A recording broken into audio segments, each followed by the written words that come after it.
আপনাকে বলবে ভাই সাহরি খাইছেন? হ্যাঁ খাইছে আলহামদুলিল্লাহ। রোজা রাখছেন? আলহামদুলিল্লাহ রেখেছেন। গত রাতে তো প্রথম তারাবি গেছে, তারাবি পড়েছেন আপনি? আলহামদুলিল্লাহ পড়েছেন। ভাই 20% না 8%? আপনি জিজ্ঞাসা করেন কি বলবে? 20% না? হ্যাঁ। আপনি বলবেন আলহামদুলিল্লাহ 100 বার পড়েন, পরে জবাবটা দিতেছি পড়েন। তো ওনারা আলহামদুলিল্লাহ 100 বার পড়াবেন, এর মাঝে আপনি আবার তেলাওয়াত করবেন। বলবেন ভাই 100 বার পড়ে গেছি, আপনি বলেন তারাবি পড়ছেন 20 না 8? এবার বলবেন লা ইলাহা ইল্লাল্লাহ 100 বার বলেন, পরে বলতেছে। তা আবার আপনি কিছু তেলাওয়াত করে নেবেন। এরপরে বলবে ভাই তাড়াতাড়ি 20 না 8, বলবেন আল্লাহু আকবার 100 বার বলুন। পড়ার পর আবার বলবে 20 না 8, এবার বলবেন একটু কোরআনটা খুলে বলবেন, আপনি একটু তেলাওয়াত করেন আমিও করি। আপনার ইতিমধ্যে 3 বার শেষে বলবে ভাই 20 না 8, এবার বলবেন 20 ও 8। কি বলবেন? বলবে 20 8 মানে বলবেন হ্যাঁ তারাবি 20 রাকাত করেছি সাহাবায়ে কেরামের ঐক্যমতে, আর 8 রাকাত তাহাজ্জুদ করেছি সাহরির সময়। নবী 12 মাস পড়তেন, আমি 12 মাস পারি নাই, বাকি রমজানে সাহরির সময় উঠছি, তো এই জন্য 8 রাকাতও করছি, তো 20ও করছি 8ও করছি। এটা বলার পরে বললেন তো এতক্ষণ বসা রাখলেন কেন? আপনি বলবেন ওই যে এবাদত গুলা করাইছি। পড়েন নাই কোনটা? বলবেন করি নাই যেটা, সেটা হলো ঝগড়া, ওটা আমি করি নাই, যান চলে যান, আসসালামু আলাইকুম। তাহলে আপনাকে বলবে 20 না 8, আপনি বলবেন সুবহানাল্লাহ পড়েন, জবাব দিচ্ছি। সর্বশেষ বলে দিবেন 20ও করছি 8ও করছি। আরে ভাই 20 8 মানে বলবেন 20 সাহাবায়ে কেরামের ঐক্যমতে বললাম, আর 8 নবী 12 মাস তাহাজ্জুদ সালাত করতেন 8 রাকাত, আমি 12 মাস চেষ্টা করি পারি না, কিন্তু সাহরির সময় উঠি, তো এই জন্য 8 রাকাত তাহাজ্জুদ করছি। টেনশনে করে যাবে কোনটা যাবে, 8ও করছেন 20ও করছেন, 8 ছিল নিয়ত করে 2 ঘন্টা আপনারা জ্বালাবে, কিন্তু আর পারেন না।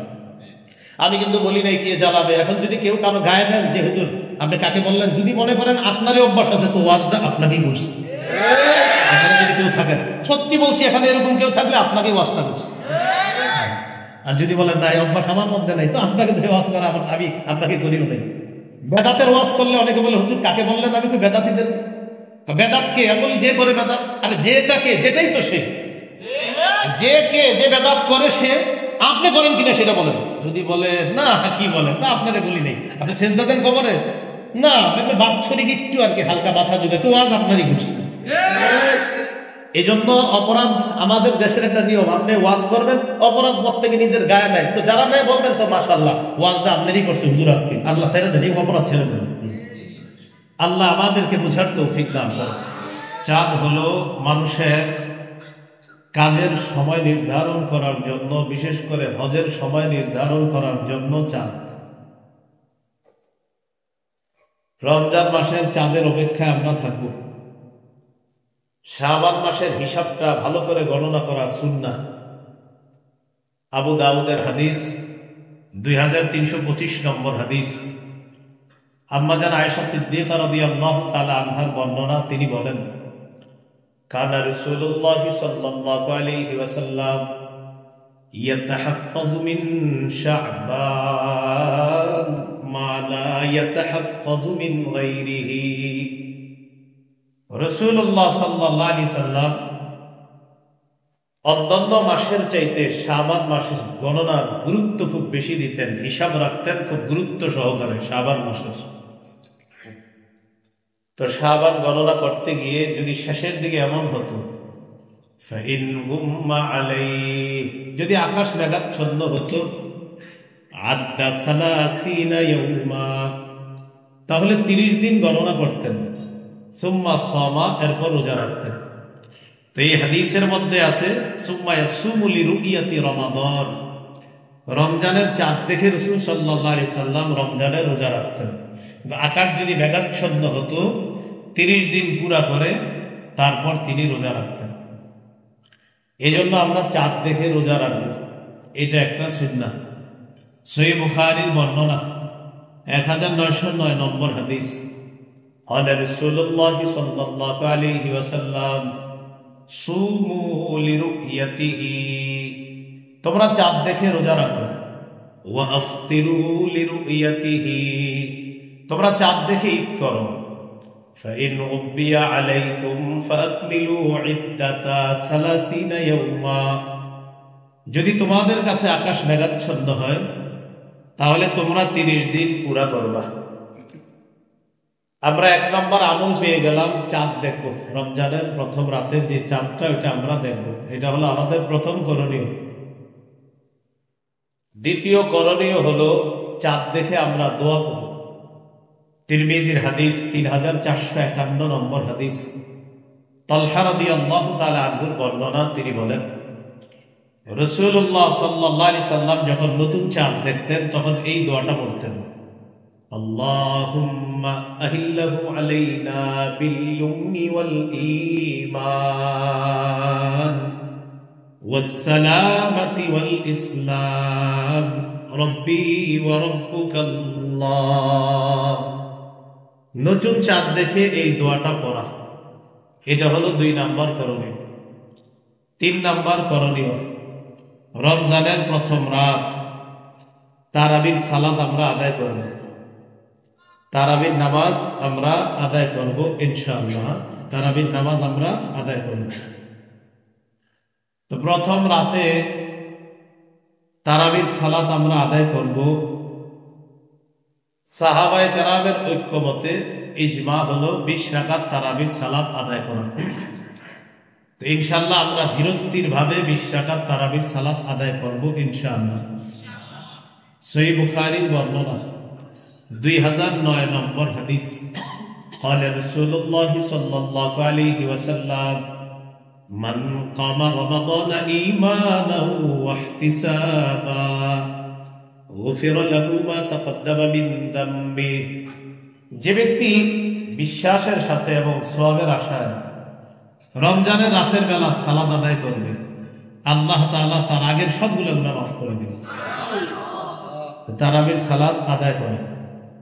4 নাম্বার করণীয়, তারাবিতে কোরআন তেলাওয়াত করা, খতম পড়ার চেষ্টা করা, কমপক্ষে 1 খতম, বেশি পারলে আরো ভালো।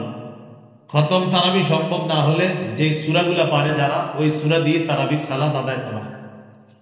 21 নম্বর পারা শুরু হয়েছে সূরা আনকাবুতের 45 নম্বর আয়াতের মাধ্যমে। আল্লাহ তাআলা বলেন, উতলু মা উহিয়া ইলাইকা মিনাল কিতাব। কিতাবের যে ওহী আপনার কাছে আসে, কোরআনের যে ওহী আপনার কাছে আসে, এটা আপনি তেলাওয়াত করেন।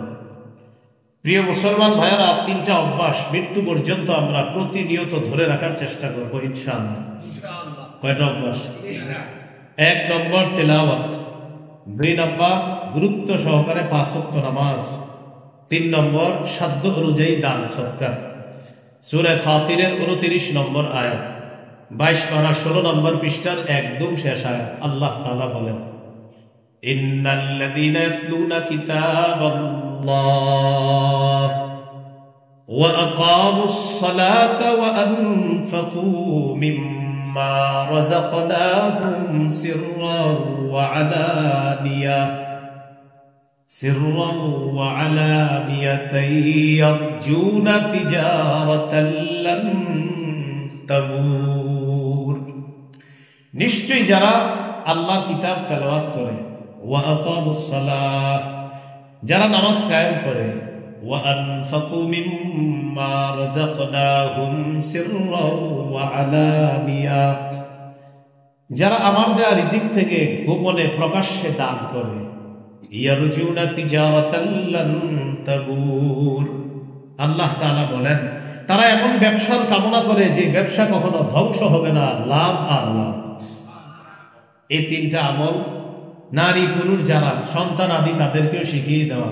নিয়মিত তেলাওয়াত, 5 ওয়াক্ত নামাজ, নিয়মিত দান সদকা, 2 টাকা হলেও সদকা করা নিয়মিত। আল্লাহ তাআলা তৌফিক দান করেন।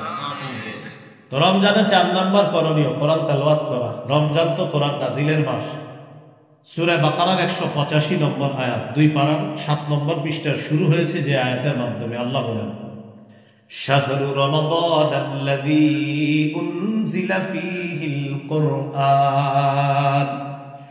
রমজান মাস যেই মাসে কোরআন নাজিল করা হয়েছে, এটা কোরআন নাজিলের মাস। সহিহ বুখারীর বর্ণনা 1902 নম্বর হাদিস, 1902। এই হাদিসের মধ্যে আছে, কানা জিবরিল আলাইহিস সালাতু ওয়াস সালাম ইয়ালকাহু কুল্লা লাইলাতিন ফি রমাদান ইয়ারিদু আলাইহি নবী সাল্লাল্লাহু আলাইহি ওয়াসাল্লাম আল কুরআন। রমজান মাসে জিবরিল আলাইহিস সালাতু ওয়াস সালাম প্রতি রাতে নবীজির সাথে সাক্ষাৎ করতেন, আর নবীজি জিবরিল আমিনকে কোরআন প্রতিদিন জিবরিলকে শোনাইতেন। তো রমজান মাস কোরআন নাজিলের মাস, বেশি থেকে বেশি কোরআন তেলাওয়াত করার চেষ্টা করব, আল্লাহ তৌফিক দান করেন। সহিহ বুখারীর বর্ণনা 5011 নম্বর হাদিস, বারা ইবনে আযিব রাদিয়াল্লাহু তাআলা আনহুর বর্ণনা, তিনি বলেন কানা রাজুলুন ইয়াকরাউ সূরাতাল কাহফি, এক সাহাবী রাতের বেলা সূরা কাহফ তেলাওয়াত করতেছিলেন। ফাতাগাশাতহু সাহাবা, আকাশের মেঘখণ্ড তার বাড়ির উপরে এসে উপস্থিত হয়ে গেছে, মেঘ। ওয়া ইলা জানিবিহি হিসাবুন মারবুতুন বিশাতানাইর, তার পাশে একটা ঘোড়া বাঁধা রশি দিয়ে তিনি কোরআন তেলাওয়াত করেন। ফাজাআলা ফারাসুহু ইয়ানফিরু, তার ঘোড়াটা লাফায়, তিনি তেলাওয়াত করে ঘোড়া লাফায়। তেলাওয়াত বন্ধ করে দিলেন, মেঘখণ্ডটা শূন্যে বিলীন হয়ে গেল। সহিহ মুসলিমে আছে আরাজা ফিল জাওয়ি, মেঘখণ্ডটা শূন্যে বিলীন হয়ে গেছে। সাহাবী পরের দিন রাসূল সাল্লাল্লাহু আলাইহি সাল্লামের কাছে আসছে। আরাজা এটা বুখারীতে না, আরাজা ফিল জাওয়ি এটা মুসলিমে, আর বুখারীটা হলো এটা। তো নবীজির সাহাবী নবীজির কাছে গেলেন, যাওয়ার পর গত রাতের ঘটনাটা শুনাইলেন, হুজুর এমন এমন ঘটনা। ফাকাল রাসূলুল্লাহ সাল্লাল্লাহু আলাইহি ওয়াসাল্লাম তিলকাস সাকিনাতু তানাজ্জালাত বিল কুরআন, কোরআন পড়লে সাকিনা নাজিল হয়, প্রশান্তি নাজিল হয়। গত রাতে প্রশান্তি নাজিল তো হয়েছে, আল্লাহ তোমাকে সরাসরি দেখার ব্যবস্থা করেছে, এটা ছিল প্রশান্তি, সাকিনা। আর সহিহ মুসলিমে আসছে মেঘখণ্ডের ভিতরে ছিল আমসালুস সুরুজ, এই ছোট ছোট বাতির মতো ছিল এটার ভিতরে। নবীজি বললেন যে বাতিগুলা দেখলাম, তিলকাল মালাইকাতু তাসতামিউ লাক, এরা ছিল আল্লাহর ফেরেশতা, তোমার কোরআন তেলাওয়াত শোনার জন্য তারা দুনিয়াতে চলে এসেছে তোমার তেলাওয়াত শোনার জন্য। তাহলে 4 নাম্বার কোরআন তেলাওয়াত করা, 3 নাম্বার তারাবির সালাত পড়া, 4 তারাবির সালাতে কোরআন পড়া, আর সালাতের বাইরেও বেশি থেকে বেশি কোরআন পড়ার চেষ্টা করা, আল্লাহ তৌফিক দান করেন। তিরমিজির হাদিস 2909 নম্বর হাদিস, 2909, قال رسول الله صلى الله عليه وسلم خيركم من تعلم القرآن وعلمه, রাসূলুল্লাহ সাল্লাল্লাহু আলাইহি সাল্লাম বলেন তোমাদের মধ্যে সর্বোত্তম ওই ব্যক্তি যে কোরআন শিখে অন্যকে শিখায়, যে কোরআন শিখে অন্যকে শিখায়। তিরমিজির হাদিস 2910 নম্বর হাদিস, 2910, قال رسول الله صلى الله عليه وسلم من قرأ حرفا من كتاب الله فله به حسنة والحسنة بعشر أمثالها, কেউ যদি কোরআনের একটি অক্ষর তেলাওয়াত করে আল্লাহ তার আমলনামায় 10টি নেকি লিখবেন। দেখেন আমরা এই হাদিসটি শোনার পর আজকে পর্যন্ত না হইলেও 100, 200, 300, 500 মাহফিলে সুবহানাল্লাহ বলছি যে কোরআনের এক অক্ষর বললে কয় নাকি। আজকের আগে শুনেছেন না এই কথা, কিন্তু পড়ছেন কয়জন কোরআন? এই যে কোরআন এক অক্ষর বললে 10 নাকি, সবাই সুবহানাল্লাহ বলি, কিন্তু পড়া ধরছেন কয়জন? মাশাআল্লাহ। আচ্ছা যাই হোক, তাহলে আমরা ফজিলত শুনি, কিন্তু যেই কথাটা হুজুর বললেন যে এটা করলে এই, এটা করি না। হুজুর ওয়াজ করলেন যে ফজরের নামাজ যে ব্যক্তি জামাতে পড়বে, মান সাল্লাল গাদাতা ফি জামাআহ, যে ব্যক্তি ফজর জামাতে পড়বে, ফাকাত নামাজ সাল্লাল লাইলা কুল্লাহ, সে যেন সারা রাত নামাজ পড়বে। এখন আপনি সুবহানাল্লাহ বললেন কিন্তু ফজর পড়লেন না, তাহলে আমরা কি শিখলাম? আমরা সুবহানাল্লাহ বলি, এটা অবশ্যই সওয়াব, যেই কাজটা করার কথা বলা হয় এটা আমরা ধরি না। কোরআন এক অক্ষর বললে 10 নেকি, মানে কি? মানে আমি পড়বো, পড়তে হবে। আল্লাহ আমাদের সকলকে কোরআন চর্চা আমরা যেন প্রতিনিয়ত করতে পারি, আল্লাহ তৌফিক দান করেন। এই হলো 4 নাম্বার করণীয়। 5 নাম্বার করণীয়, যেহেতু সাহরির সময় আল্লাহ আমাদেরকে উঠার তৌফিক দান করবে ইনশাআল্লাহ, সাহরির সময় উঠে আমরা 8 রাকাত তাহাজ্জুদ করব। কয় রাকাত? 8 রাকাত তাহাজ্জুদ। রাসূলুল্লাহ সাল্লাল্লাহু আলাইহি সাল্লামের 12 মাসের আমল, নবীজি নিয়মিত 8 রাকাত তাহাজ্জুদ করতেন। তো যেহেতু আল্লাহ তাআলা রমজানে আমাদেরকে উঠিয়ে দিবেন, এজন্য আমরা 8 রাকাত তাহাজ্জুদ করব। তাহলে প্রথম রাতে সাহাবায়ে কেরামের ঐক্যমত ইজমা 20 রাকাত তারাবি পড়ব। তারাবি হলো শুধু রমজানের নামাজ, আর নবীজির 12 মাসের নামাজ হলো তাহাজ্জুদ 8 রাকাত। এটা যেহেতু সাহরির সময়, আজকে চাইলে আপনি আজকেও পড়েন, কিন্তু রমজানে যেহেতু আমরা উঠেই যাই, এই জন্য রমজানে সাহারির সময় উঠে আমরা 8 রাকাত তাহাজ্জুদ করব। আল্লাহ তৌফিক দান করেন। তিরমিজির হাদিস 2616 নম্বর হাদিস, লম্বা হাদিসের অংশ বিশেষ। মুআয ইবনে জাবাল রাদিয়াল্লাহু তাআলা আনহুকে রাসূলুল্লাহ সাল্লাল্লাহু আলাইহি সাল্লাম বললেন, আলা আদুল্লুকা আলা আবওয়াবিল খাইর। মুআয, আমি কি তোমাকে কল্যাণের দরজা সমূহের কথা বলবো না? তো রাসূলুল্লাহ সাল্লাল্লাহু আলাইহি সাল্লাম বললেন, কল্যাণের অনেক দরজা, এর মধ্যে অন্যতম কল্যাণের দরজা হলো 3টি। কয়টি? 1 নাম্বার আস-সাওম জুন্নাহ, সিয়াম হলো কল্যাণের 1 নাম্বার দরজা।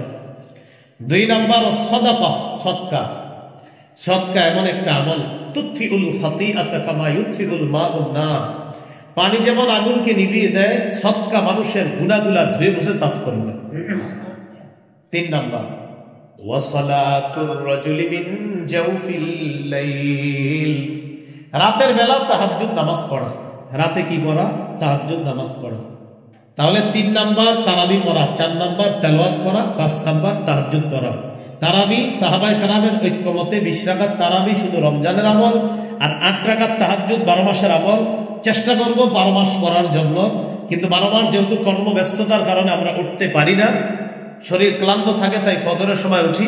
রমজানে যেহেতু আমরা উঠবো সাহারি খাওয়ার জন্য, ইনশাআল্লাহ রমজানে সাহারির সময় 8 রাকাত তাহাজ্জুদ পড়ার চেষ্টা করব। আল্লাহ তৌফিক দান করেন। 6 নাম্বার সাহারি খাবো। অনেকে পালোয়ানগিরি দেখায়, না আমি না খায় রোজা রাখবো। আপনার কি বলছে না খায় রোজা রাখতে? সাহারি খাবেন। সাহারি খাওয়া নবীজির সুন্নত, সাহাবায়ে কেরামের সুন্নত। সহিহ বুখারীর বর্ণনা 1921 নম্বর হাদিস, 1921। এই হাদিসের মধ্যে আছে, আন যায়েদ ইবনে সাবিত রাদিয়াল্লাহু তাআলা আনহু قال تسحرنا مع رسول الله صلى الله عليه وسلم। যায়েদ ইবনে সাবিত রাদিয়াল্লাহু তাআলা আনহু বলেন, আমরা রাসূলুল্লাহ সাল্লাল্লাহু আলাইহি সাল্লামের সাথে সাহরি খেয়েছি, অতএব আমরাও সাহরি খাবো ইনশাআল্লাহ। সহিহ বুখারী 1923 নম্বর হাদিস, 1923। قال رسول الله صلى الله عليه وسلم تسحروا فإن في السحور بركتان। তোমরা সাহরি খাও, সাহরির মধ্যে বরকত আছে। সাহরিতে কি আছে? বরকত। সহিহ ইবনে ইবনের হাদিস, রাসূলুল্লাহ সাল্লাল্লাহু আলাইহি সাল্লাম বলেছেন, হালুমু ইলাল গাদাইল মুবারাক। এই তোমরা কোথায় আসো, আসো বরকতপূর্ণ খাদ্যে অংশগ্রহণ করার জন্য আসো। সাহরির সময় এভাবে নবীজি ডেকেছেন। সহিহ ইবনে হিব্বানের বর্ণনা, হালুমু, এই আসো আসো ইলাল গাদাইল মুবারাক, বরকতপূর্ণ খাদ্যে অংশগ্রহণ করার জন্য আসো, তোমরাও আসো। তাহলে সাহরি এটা বরকতপূর্ণ খাদ্য, এটা অংশগ্রহণ করবো, এটা খাবো আমরা ইনশাআল্লাহ। ইন্নাল্লাহা ওয়া মালাইকাতাহু ইউসাল্লুনা আলাল মুতাসাহহিরিন। সাহরির সময় যারা জাগ্রত হয়, তাহাজ্জুদ পড়ে, সাহরি খায়, তাদের উপর আল্লাহ রহমত নাজিল করেন। ফেরেশতারা আল্লাহকে বলে, আল্লাহ এই লোক সাহরির সময় উঠেছে, জাগ্রত হয়েছে, তাহাজ্জুদ পড়ছে, সাহরি খাইতেছে, আপনি তাকে মাফ করেন, আপনি তাকে মাফ করেন, আপনি তাকে মাফ করেন। আমরা সাহারি খাবো ইনশাআল্লাহ। সাহারিতে খেজুর খাবো, প্রতিদিন খেজুর খাওয়া। এমনি তো মুসলমানের খেজুর প্রতিদিন খাওয়া, আজকে আপনি খাবেন, কালকেও খাবেন সকালবেলা। আর 7টা আজওয়া যদি খেতে পারেন সকালে, দুর্রুহ সুম্মুন, বিষও আপনার কোনো ক্ষতি করতে পারবে না। আবার খায়া ট্রাই করেন না, এটা গুরুত্ব দিয়ে রাসূল সাল্লাল্লাহু আলাইহি সাল্লাম বুঝালেন। তো আজওয়া খাওয়া, আজওয়া বা খেজুর, মধু, কালিজিরা, এগুলো মুসলমানের ঐতিহ্যগত খাদ্য, এগুলো ঘরে থাকা উচিত। বাচ্চাকে সামান্য সামান্য খেজুর খাওয়ান না, এরা খাওয়ায় আচার, তেঁতুল, পরে মেধা হয় খারাপ। ভালো জিনিস খাওয়াতে হবে। ঈসা নবীর আম্মা মারিয়ামের পেটে যখন তিনি আসলেন, আল্লাহ তাআলা মারিয়াম আলাইহিস সালাতু ওয়াস সালামকে একটা গাছের নিচে বসাইলেন আর বলে দিলেন, ফাকুলি ওয়াশরাবি, তুমি খাও, পান করো। খাবে কি? খেজুর। পান করবে কি? ঝর্ণার পানি, সামনে পানি আছে, পানি পান করবে। তো খেজুর কোত্থেকে আসবে? মুফাসসিরিনে কেরাম লেখেন যে মারিয়াম খেজুর গাছে ধরলেই, ওটা নাড়া দিলেই আল্লাহ খেজুর ব্যবস্থা করে দেবে। কারণ আমি যে বিষয়টা বুঝাইতে চাই, এত খাদ্য থাকতে মারিয়ামের জন্য আল্লাহ খেজুর কেন নির্বাচন করলেন? এত খাদ্য, এজন্য গর্ভবতী নারীদেরকে খেজুর খাইতে দিবেন। এরা খালি তেঁতুল খাইতে চায়, আর আপনারও তেঁতুল খাওয়ার পরে ওই সন্তান মেধা কম হয়। তেঁতুলি তো এমনি মেধা কমায় দেয়, তেঁতুল চাইলেও দিবেন না, খেজুর খাইতে বলবেন। তেঁতুল চাইলে বলবেন খেজুর খাও। কথাকে বুঝে আসছে? খেজুর খেতে হবে। সাহারিতে খেজুর খাওয়া মুমিনের সবচেয়ে শ্রেষ্ঠ খাদ্য। قال رسول الله صلى الله عليه وسلم نعم سحور المؤمن التام। রাসূলুল্লাহ সাল্লাল্লাহু আলাইহি সাল্লাম বলেন, সাহারিতে খেজুর খাওয়া এটা মুমিনের কতই না নিয়ামতে পরিপূর্ণ খাদ্য, তারা খেজুর খাবে। তাহলে ইলিশ মাছ, গরুর গোশত, মুরগি, ভাত যাই খান সাথে খেজুর রাখবেন। এই জন্য খেজুর ভাগ করে নেবেন, এটা ইফতারের, এটা সাহারির। সাহারিতে অবশ্যই আমরা খেজুর খাবো। সর্বশেষ কথা, কেন খাবো? আমার নবীজি এটাকে উত্তম বলেছে, তাই খাবো, বাস। আল্লাহ তাআলা তৌফিক দান করেন। সাহারি একটু বিলম্ব করে করা, ইফতারি একটু তাড়াতাড়ি করা। আজিলুল ইফতার ওয়া আখিরুস সাহুরা, তোমরা ইফতার প্রথম সময় করবা তাড়াতাড়ি, আর সাহারি একটু বিলম্ব করে করবা, যাতে শরীরের শক্তিটা সঞ্চয় হয়। এখানে একটা মাসালা মনে রাখা দরকার। আপনি সাহারি খাওয়ার পরে দেখতেন এখনো সাহারির সময় বাকি আছে 40 মিনিট 30 মিনিট, তখনও তাহাজ্জুদ করতে পারবেন। অনেকে মনে করে খায়া ফেললে আর তাহাজ্জুদ করা যাবে না। না, তাহাজ্জুদের সম্পর্ক খাবারের সাথে না, সময়ের সাথে। যতক্ষণ ফজরের শুরু সময় না হবে, আপনি খান বা না খান তাহাজ্জুদ করতে পারবেন। তাহলে সাহারির আগেও তাহাজ্জুদ করতে পারবেন, খাওয়ার পর যদি সময় থাকে তখনও কি করতে পারবেন? তাহাজ্জুদ করতে পারবেন। না, কমন এই প্রশ্নটা মুসল্লিরা ইমাম সাহেবদেরকে করে যে খাওয়ার পরে তাহাজ্জুদ করা যাবে কিনা। তাহলে তাহাজ্জুদের সম্পর্ক খাবারের সাথে না, সময়ের সাথে। আল্লাহ তাআলা আমাদেরকে মনে রাখার তৌফিক দান করেন। এ হলো 6 নম্বর করণীয়। 7 নম্বর করণীয়, সাহারি খাওয়ার পর রোজা রাখা শুরু করলাম আমরা, রোজা রাখলাম। সহিহ বুখারীর বর্ণনা 1901 নম্বর হাদিস।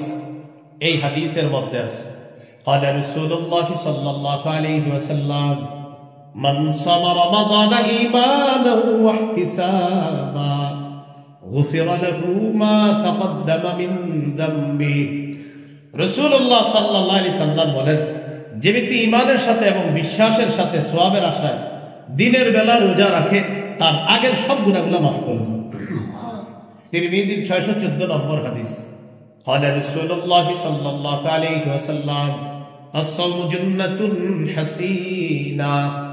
রাসূলুল্লাহ সাল্লাল্লাহু আলাইহি সাল্লাম বলেন, রোজা হলো জাহান্নাম থেকে বাঁচার মজবুত ঢাল, মজবুত প্রতিবন্ধক হলো রোজা। আল্লাহ আমাদের সকলকে সম্পূর্ণ মাস, পুরা মাসে একদম প্রতিটা রোজা যেন গুরুত্ব সহকারে রাখতে পারি, আল্লাহ তৌফিক দান করেন। এই হলো 7 নম্বর করণীয়, রোজা রাখবেন। 8 নম্বর করণীয়, দান করা। এমনি তো দান করবেন, রমজানে দানের মাত্রা বাড়ায় দিবেন। সূরা মুনাফিকুনের 10 নম্বর আয়াত, 28 নম্বর পারা, 14 নম্বর পৃষ্ঠা। আল্লাহ তাআলা বলেন, ওয়ানফিকু মিম্মা রাযাকনাকুম মিন ক্বাবলি আইয়াতিয়া আহাদাকুমুল মাউত। তোমাদের কারো কাছে মৃত্যু আসার আগে তোমরা আমার দেয়া রিজিক থেকে খরচ করো, দান করো। সহিহ বুখারীর বর্ণনা 6 নম্বর হাদিস।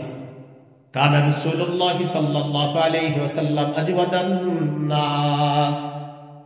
রাসূলুল্লাহ সাল্লাল্লাহু আলাইহি সাল্লাম মানুষের মধ্যে সর্বশ্রেষ্ঠ দানশীল ব্যক্তি ছিলেন মুহাম্মদ সাল্লাল্লাহু আলাইহি ওয়াসাল্লাম। ওয়া কানা আজওয়াদা মা ইয়াকুনু ফি রমাদান হিনা ইয়ালকাহু জিবরিল। রমজান মাসে রাসূলুল্লাহ সাল্লাল্লাহু আলাইহি সাল্লামের দান করার মাত্রাটা আরো বেড়ে যাইত, তিনি প্রচুর পরিমাণে দান করতেন রমজান মাসে। তাহলে রমজানে আমরা বেশি থেকে বেশি দান করার চেষ্টা করব ইনশাআল্লাহ। 9 নম্বর করণীয়, রমজান মাসে বেশি বেশি নফল ইবাদত করা। আবু দাউদের হাদিস, এই হাদিসের মধ্যে আসছে 864 নম্বর হাদিস আবু দাউদের। এই হাদিসের মধ্যে আসছে, قال رسول الله صلى الله عليه وسلم إن أول ما يحاسب الناس به يوم القيامة من أعمالهم الصلاة। রাসূলুল্লাহ সাল্লাল্লাহু আলাইহি সাল্লাম বলেন, কিয়ামতের ময়দানে মানুষের আমলের মধ্যে সর্বপ্রথম হিসাব হবে নামাজের। এক্ষেত্রে অনেকের একটা প্রশ্ন থাকে, এক হাদিসের মধ্যে আসছে কিয়ামতের ময়দানে সর্বপ্রথম হিসাব হবে রক্তের, আবার এই হাদিসের মধ্যে আসছে সর্বপ্রথম হিসাব হবে নামাজের।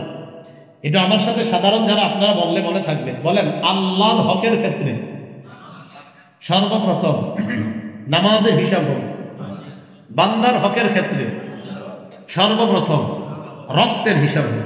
তাহলে আল্লাহর হকের হিসাব হবে নামাজের, আর বান্দার হকের ক্ষেত্রে হিসাব হবে রক্তের, ওই যে হত্যা করছে অন্যায়ভাবে মানুষ, এটার হিসাব হবে। তো যখন হিসাব হবে فإن كانت تامة كتبت تامة, ফরজ ইবাদতগুলো যদি পরিপূর্ণ হয় তার আমল নামায় যে সওয়াবটা, এই সওয়াবটাও পরিপূর্ণ দেওয়া হবে। ফরজ ইবাদত পরিপূর্ণ, সওয়াব পরিপূর্ণ। وإن كان انتقص منها شيئا, আর যদি ফরজের মধ্যে ত্রুটি থাকে, ঘাটতি থাকে, আল্লাহ তাআলা ফেরেশতাদেরকে বলবেন আমার বান্দার নফল ইবাদত আছে কিনা দেখো। তো নফল ইবাদত যেগুলা থাকবে আল্লাহ বলবেন আতিম্মু ফরিদাতাহু মিন তাতাওউহি, বান্দার নফল আমলের মাধ্যমে ফরজের ঘাটতি পূরণ করে দাও। একটু আপনারা শুনেন, আপনাদের অনেকের মধ্যে প্রশ্ন ইমাম সাহেবদেরকে করেন, হুজুর সুন্নত না করলে কি গুনাহ হবে? কি বলে এইটা নতুন, এই প্রশ্নগুলো একদল মানুষ আপনাদেরকে শিখিয়ে দেয় আমল থেকে দূরে রাখার জন্য। কি বলে সুন্নত না করলে কি হবে? গুনাহ হবে। আমাকে যদি জিজ্ঞাসা করেন ইনশাল্লাহ 30 সেকেন্ডের বেশি তো আপনি কথা বলতে পারবেন না, এটা বেশি হবে। কারণ আমি আপনাকে বলবো, আপনি আগে বলেন জান্নাত আপনার জন্য ওয়াজিব হোক, এটা আপনি চান কি চান না? বলেন সবাই। হাদিসে আসছে, নবী বলছেন 12 রাকাত সুন্নত যে নিয়মিত পড়বে তার জন্য জান্নাত ওয়াজিব হয়ে যাবে।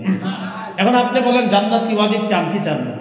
তো যে ব্যক্তি প্রশ্ন করবে হুজুর সুন্নত না পড়লে কি সমস্যা হবে, তারে পাল্টা এটা বলবেন নবীজি বলছেন 12 রাকাত সুন্নত পড়লে জান্নাত ওয়াজিব। আপনি বলেন জান্নাত ওয়াজিব চান, এটা কি আপনি চান আপনার জন্য জান্নাত ওয়াজিব হোক? এনে ভয়ে পড়ে যাবে, কি বলি, তখন বলবে হ্যাঁ আমিও চাই। তখন আপনি বলবেন তাহলে সুন্নত পড়েন, যান প্রশ্ন করেন না, যান সুন্নত পড়েন। না পড়লে কি গুনাহ হবে? আপনি বলবেন সুন্নত পড়লে জান্নাত ওয়াজিব হবে, আপনি কি চান জান্নাত ওয়াজিব হোক? তখন সে টেনশনে পড়ে যাবে, হ্যাঁ কমু না কমু, না কইলে তো নাউজুবিল্লাহ, কোনো মুসলমান না করতে পারে না। তখন সে বলবে হ্যাঁ আমিও চাই, আমার জন্য জান্নাত ওয়াজিব হোক। তখন বলবেন যান সুন্নত করেন, সুন্নত করলে জান্নাত ওয়াজিব হোক। এই জন্য এই জাতীয় প্রশ্ন করলে আপনি পাল্টা এটা বলে ফেলবেন। আল্লাহ আমাদেরকে মনে রাখার তৌফিক দান করেন। তাহলে বলছিলাম নফলের মাধ্যমে ফরজের ঘাটতি পূরণ হবে, এটা 9 নম্বর করণীয়, প্রচুর নফল ইবাদত করব। 10 নম্বর করণীয় নেক কাজ যত বেশি করা যায়। সূরা তাগাবুনের 9 নম্বর আয়াতে আল্লাহ তাআলা বলেন ওয়া মাইয়ুমিন বিল্লাহি ওয়া ইয়ামাল সালিহা, যে ব্যক্তি আল্লাহকে বিশ্বাস করে আর নেক কাজ করে, ইউকাফির আনহু সাইয়্যাতিহি, আল্লাহ তার আগের সব গুনাহ মাফ করে দেন। ওয়া ইউদখিলহু জান্নাত, আল্লাহ তাকে এমন বাগানসমূহে প্রবেশ করাবেন তাজরি মিন তাহতিহাল আনহার, যে বাগানের তলদেশ দিয়ে নহরসমূহ প্রবাহিত হবে। নেক কাজ একটু আমার সাথে ওলামা হযরতরা বলা দরকার নাই, অন্যরা বলেন যে কোনো বস্তুর 3টি অংশ থাকা চাই, দেহ, আত্মা, ফলাফল। দেহ, আত্মা, ফলাফল। দেহ, ফলাফল। এবার বলেন আমল হলো দেহ, ইখলাস হলো আত্মা, ফলাফল ওজনের পাল্লায় ভারী হওয়া। তাহলে আমল হলো দেহ, আমল নামক দেহের আত্মা হলো বিশুদ্ধ নিয়ত বা ইখলাস। এই জন্য ইমাম বুখারী তার কিতাবের শুরু হাদিস আনছেন ইন্নামাল আমালু বিন্নিয়াত, এখানে তিনি দেহ আর আত্মার কথা বলছে শুরু হাদিসের মধ্যে। আমলের প্রতিদান বিশুদ্ধ নিয়তের সাথে প্রথম হাদিসের মধ্যে আমল নামক দেহের কথা আনছেন ইমাম বুখারী, আবার আত্মার কথা আনছেন। সর্বশেষ হাদিস 7563 নম্বর হাদিস ফাথুল বারী অনুযায়ী সিরিয়ালটা, এই হাদিসে আনছে ইমাম বুখারী সাকিলাতান ফিল মিজান। প্রথম হাদিসে শিখাইলেন যে মানুষ শোনো, প্রথম হাদিসে তোমাদেরকে আমি শিক্ষা দিলাম আমল নামক দেহ, আর এই আমল নামক দেহের আত্মা অর্জন করবা বিশুদ্ধ নিয়ত আর ইখলাসের মাধ্যমে। যদি এটা অর্জন করতে পারো, সর্বশেষ হাদিস দিয়ে বোঝায় সাকিলাতান ফিল মিজান, তোমার আমল ইখলাসওয়ালা যদি হয়, এটা যদি একটু কমও হয় ওজনের পাল্লায় ভারী হয়। সুবহানাল্লাহ। এই জন্য 3টা অংশ থাকা চাই, দেহ, আত্মা, ফলাফল।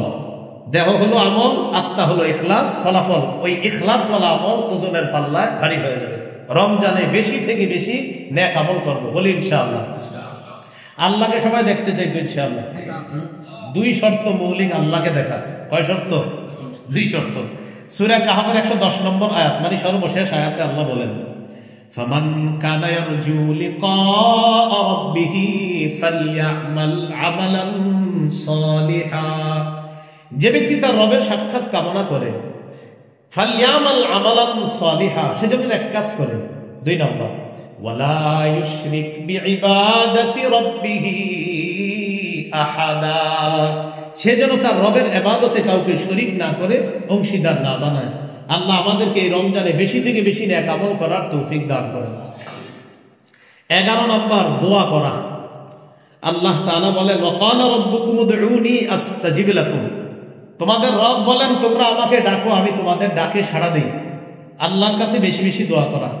আমরা দুটি দোয়া বেশি বেশি করব, বলি আল্লাহুম্মা ইন্নী আসআলুকাল জান্নাহ ওয়া আউযু বিকা মিনান নার, হে আল্লাহ আপনার কাছে জান্নাত চাই, জাহান্নাম থেকে পানা চাই। এই দুটি দোয়া আমরা বেশি বেশি করবো ইনশাআল্লাহ, আল্লাহ তৌফিক দান করেন। 12 নম্বর জিকির করা। রাসূলুল্লাহ সাল্লাল্লাহু আলাইহি সাল্লাম বলেন আহাব্বুল কালামি ইলাল্লাহি আরবা, আল্লাহর কাছে 4টি কথা সবচেয়ে পছন্দের। সুবহানাল্লাহ, আলহামদুলিল্লাহ, লা ইলাহা ইল্লাল্লাহ, আল্লাহু আকবার। বেশি বেশি কি করা? জিকির করা। রমজান মাসে বেশি বেশি জিকির করব। রমজানে শয়তান যেহেতু বন্দী থাকবে, শয়তানের দায়িত্বগুলো এখনই অনেককে বুঝাই দিতেছে শয়তান, যে আমি কিন্তু থাকবো না, তো তোমাদেরকে দায়িত্ব দিয়ে যাচ্ছি, তোমরা রমজানে কাজ কারবার চালাও। এর মধ্যে কিছু কাজ হবে, যেমন রমজানে আপনি মসজিদে বসে কোরআন তেলাওয়াত করতেছেন, একজন পিছন দিয়ে এসে বলবে আসসালামু আলাইকুম, আপনার কি দরকার আছে ওনার এখন সালাম না দেওয়া? তেলাওয়াত করতেছে, তো সালাম দিয়ে বসে গেছে, ভাই কিছু বলবেন? তো একটু কথা ছিল, আমি তো তেলাওয়াত করতেছি, 3 পারা বলবো, 1 পারা মাত্র হয়েছে, তো একটু কথা বলে চলে যাবেন। ঠিক আছে, 1 পারা বলে রাখলেন, বাকি আছে 9 পারা। এখন উনি বলতেছে যে ভাই একটু কথা আছে, তখন আপনি বুদ্ধি করে বলবেন সুবহানাল্লাহ পড়েন। কি পড়েন? 100 বার সুবহানাল্লাহ পড়েন। তো এটা পড়াবেন, পড়ানোর পর যদি বলে কথা আছে, এইবার বলবেন হ্যাঁ বলেন কি কথা।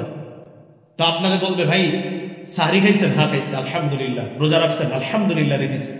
গত রাতে তো প্রথম তারাবি গেছে, তারাবি পড়েছেন আপনি? আলহামদুলিল্লাহ পড়েছেন। ভাই 20% না 8%? আপনি জিজ্ঞাসা করেন, কি বলবে? 20% না? হ্যাঁ। আপনি বলবেন আলহামদুলিল্লাহ 100 বার পড়েন, পরে জবাবটা দিতেছি পড়েন। তো ওনারা আলহামদুলিল্লাহ 100 বার পড়াবেন, এর মাঝে আপনি আবার তেলাওয়াত করবেন। বলবেন ভাই 100 বার পড়ে গেছি, আপনি বলেন তারাবি পড়ছেন 20 না 8? এবার বলবেন লা ইলাহা ইল্লাল্লাহ 100 বার বলেন, পরে বলতেছে, তা আবার আপনি কিছু তেলাওয়াত করে নেবেন। এরপরে বলবে ভাই তাড়াতাড়ি 20 না 8, বলবেন আল্লাহু আকবার 100 বার বলেন। পড়ার পর আবার বলবে 20 না 8, এবার বলবেন একটু কোরআনটা খুলে বলবেন, আপনি একটু তেলাওয়াত করেন, আমিও করি। আপনার ইতিমধ্যে 3 বার শেষে বলবে ভাই 20 না 8, এবার বলবেন 20 ও 8। কি বলবেন? বলবে 20 8 মানে বলবেন হ্যাঁ তারাবি 20 রাকাত করেছি সাহাবায়ে কেরামের ঐক্যমতে, আর 8 রাকাত তাহাজ্জুদ করেছি সাহরির সময়। নবী 12 মাস পড়তেন, আমি 12 মাস পারি নাই, বাকি রমজানে সাহরির সময় উঠছি, তো এই জন্য 8 রাকাতও করছি, তো 20ও করছি 8ও করছি। এটা বলার পরে বলবেন তো এতক্ষণ বসা রাখলেন তো? আপনি বলবেন ওই যে ইবাদত গুলো করাইছি, পড়েন নাই কোনটা? বলবেন করি নাই যেটা, সেটা হলো ঝগড়া, ওটা আমি করি নাই, যান চলে যান, আসসালামু আলাইকুম। তাহলে আপনাকে বলবে 20 না 8, আপনি বলবেন সুবহানাল্লাহ পড়েন, জবাব দিচ্ছি।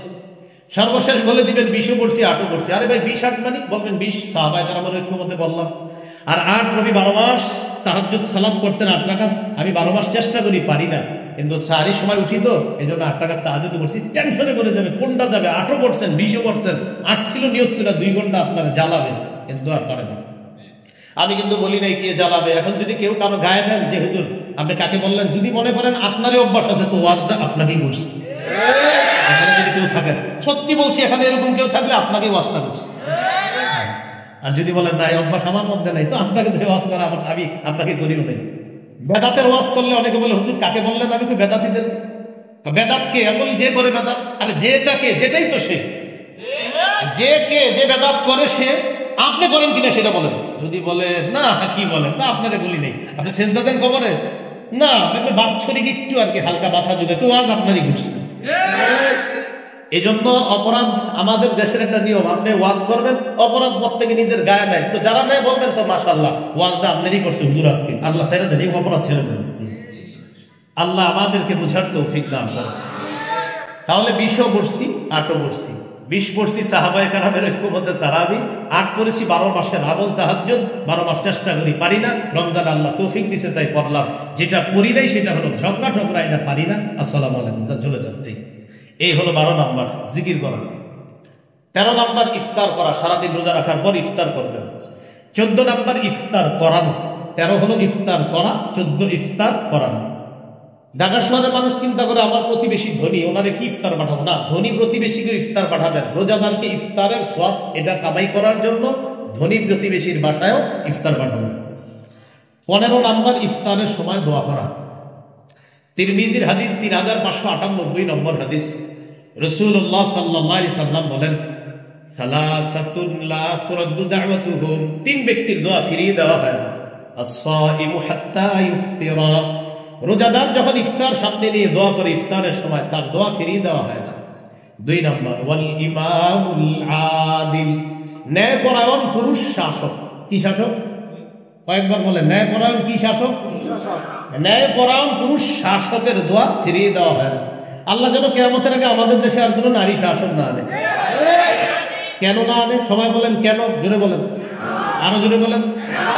قال رسول الله صلى الله عليه وسلم لا يفلح قوم ولوا امرهم امرأة, বুখারীর বর্ণনা, রাসূলুল্লাহ সাল্লাল্লাহু আলাইহি সাল্লাম বলেন, ওই জাতি কিছুতেই সফল হবে না যে জাতি তাদের নেতৃত্বে কোনো নারীকে বসায়।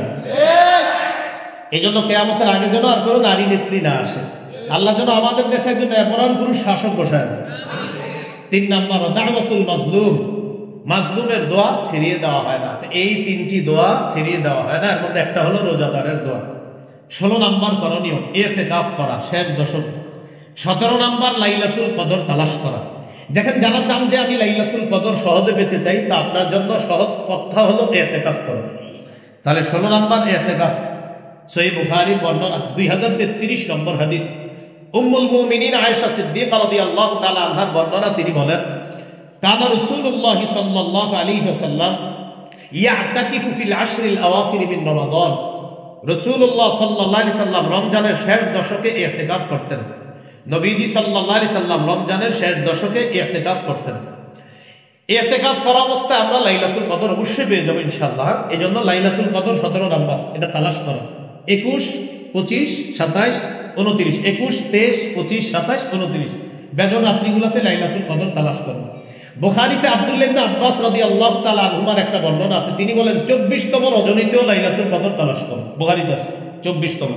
তো এই জন্য যেহেতু নবীর একজন সাহাবীর বক্তব্য আছে, সমস্যা কি এক রাতে বেশি তালাশ করবো? সমস্যা তো নাই, ইবাদত করলে তো সমস্যা নাই।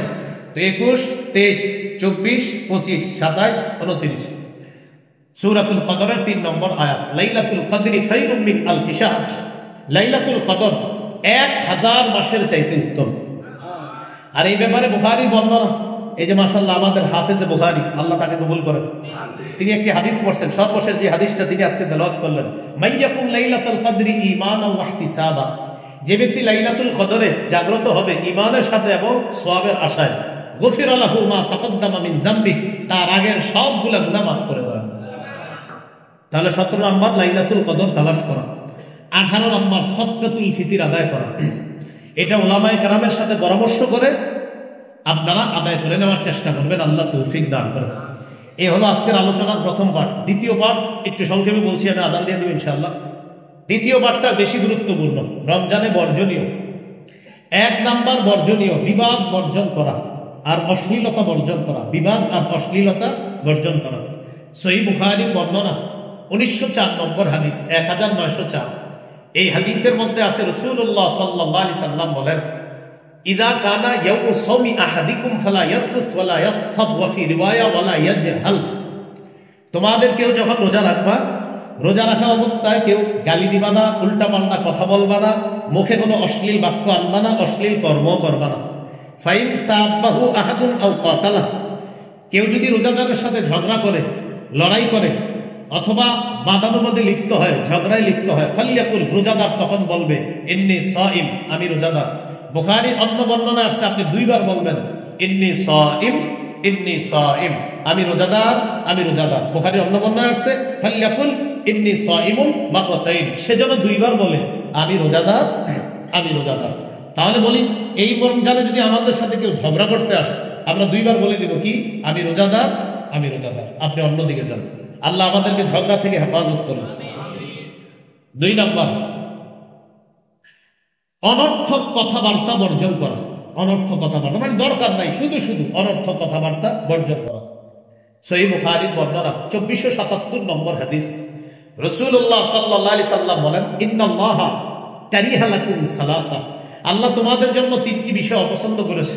প্রিয় মুসলমান ভাইরা, আল্লাহ আমাদের জন্য কয়টি বিষয় অপছন্দ করেছেন? তিলা ওয়া কাল, এক নাম্বার অনর্থক কথাবার্তা আল্লাহ অপছন্দ করেছেন। দুই নাম্বার ওয়া ইদাআতাল মাল, সম্পদ নষ্ট করা আল্লাহ অপছন্দ করেছেন।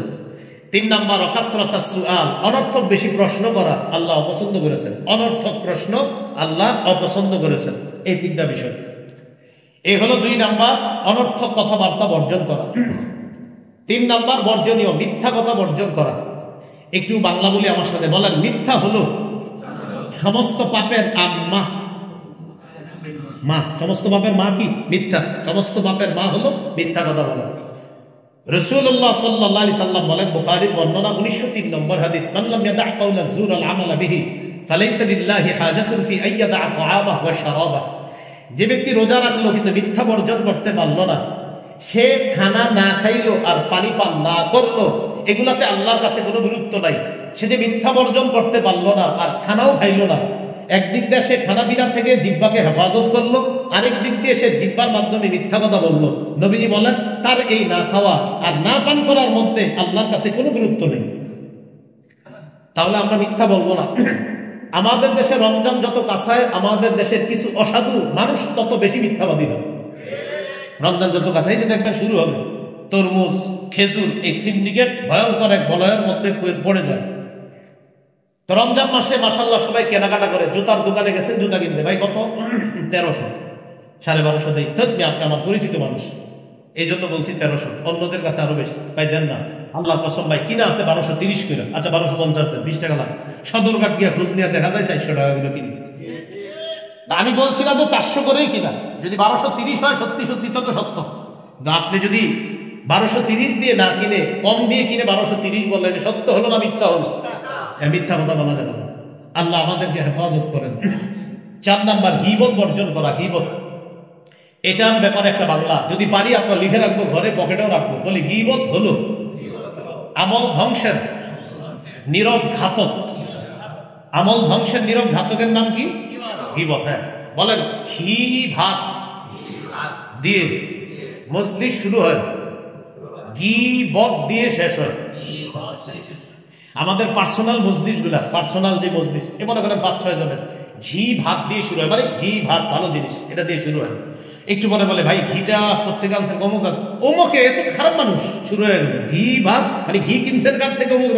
ও, সে তো সুবিধার লোক না। তাহলে ঘি ভাত দিয়ে শুরু হলো, শেষ হলো ঘি বদ দিয়ে। মানে ঘি ঘ, আর একটা হলো ঘি গ, একটা ভাত আর একটা বদ। তো ঘি ভাত ভালো জিনিস, এটা জানতে যেতে হয়ে যায় গীবতের মধ্যে।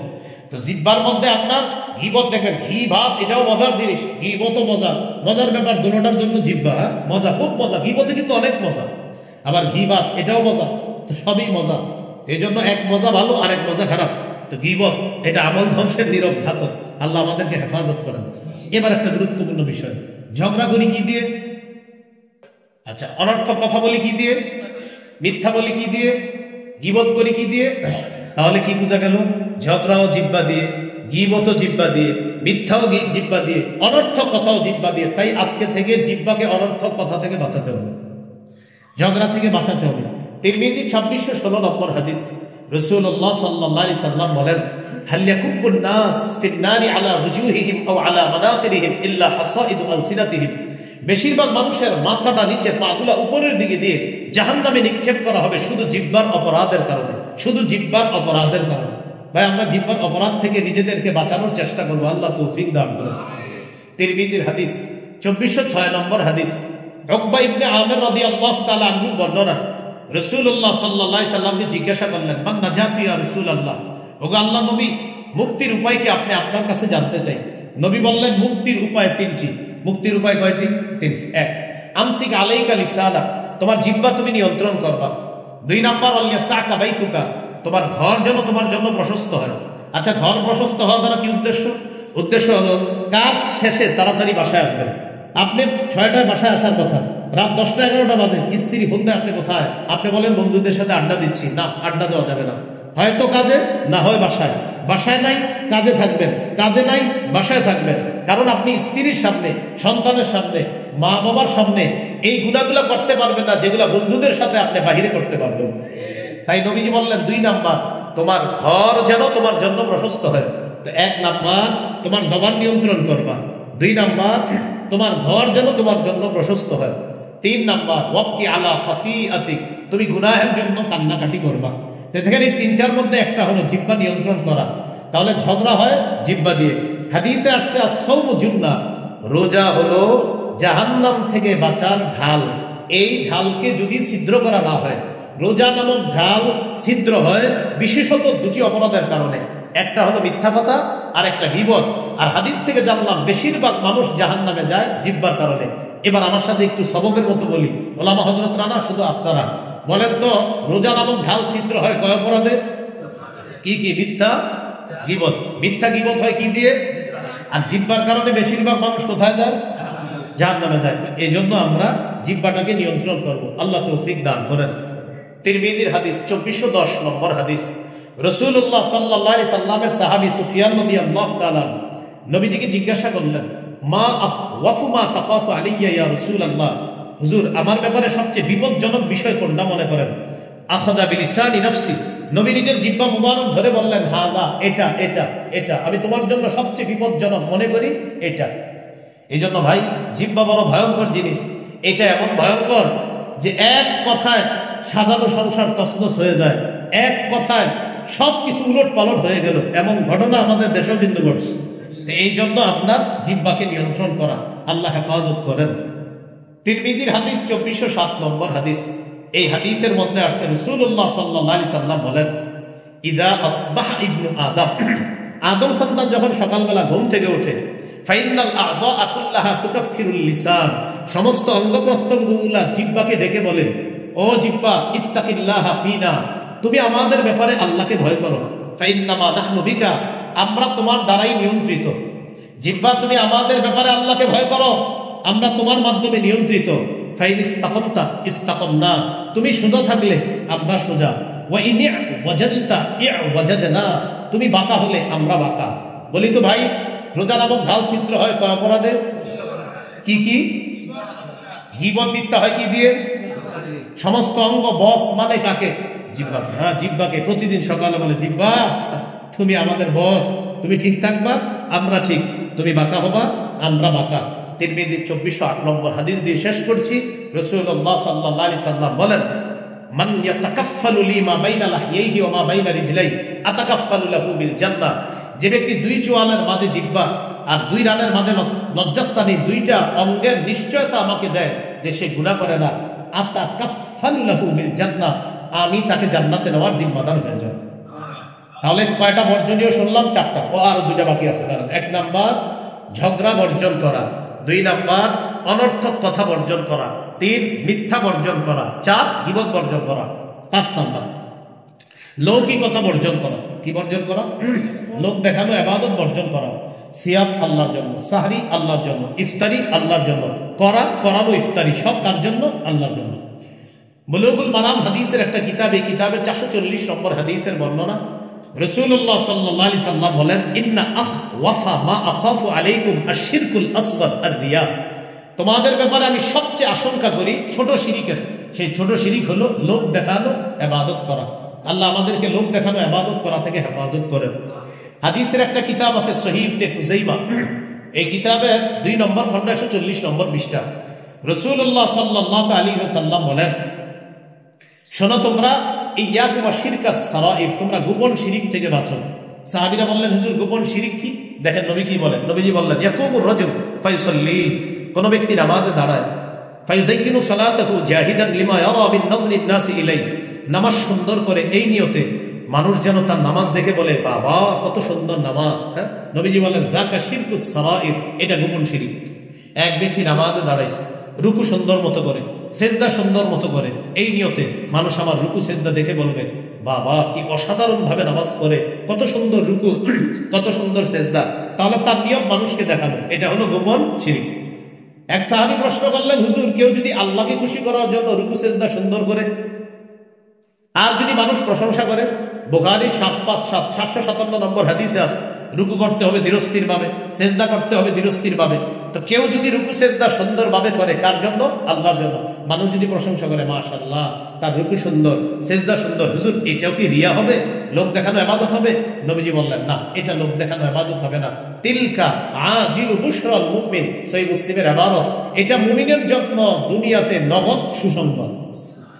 তাহলে কোনো ব্যক্তি যদি আল্লাহকে খুশি করার জন্য ইবাদত সুন্দর করে, মানুষ যদি প্রশংসা করে, এটা আল্লাহর পক্ষ থেকে বান্দার জন্য দুনিয়াতে নগদ সুসংবাদ। এ হলো 5 নাম্বার বর্জনীয়, লৌকিকতা বর্জন করা। 6 নাম্বার বর্জনীয়, অপচয় করব না। কি করব না? অপচয়। অপচয়ের 2টা আরবি কোরআনে আছে। আপনার অনেক আরবির মধ্যে 2টা উল্লেখযোগ্য। এক জায়গায় আছে দেখবেন ওয়ালা তুসরিফু, আরেক জায়গায় আছে ওয়ালা তুবাযযিরু। ওয়ালা তুসরিফু অর্থ অপচয় করো না, তুবাযযিরু অর্থ অপচয় করো না। লা তুসরিফু অপচয় করো না, লা তুবাযযিরু অপচয় করো না। 2 অপচয় করোনার পার্থক্য কি? এখানে অনেক ছাত্র ভাইয়েরা আছেন, আমার সাথে একটু বললে সুন্দর হবে। বলেন, বৈধ কাজে মাত্রাতিরিক্ত খরচ করাকে ইসরাফ বলে। এর মানে বৈধ কাজে আপনি প্রয়োজনের বেশি খরচ করার অপচয়টার আরবি হলো ইসরাফ। বৈধ কাজে অতিরিক্ত খরচ করার আরবি হবে ইসরাফ। অর্থাৎ বৈধ কাজে আপনি অপচয় করতেছেন, এটার আরবি কি হবে? ইসরাফ। এবার বলেন, অবৈধ কাজে কম বেশি খরচ করাকে তাবযীর বলা হয়। মানে অবৈধ কাজে কম খরচ করেন, বেশি খরচ করেন, এটাই অপচয়। আর এটার আরবি হলো তাবযীর।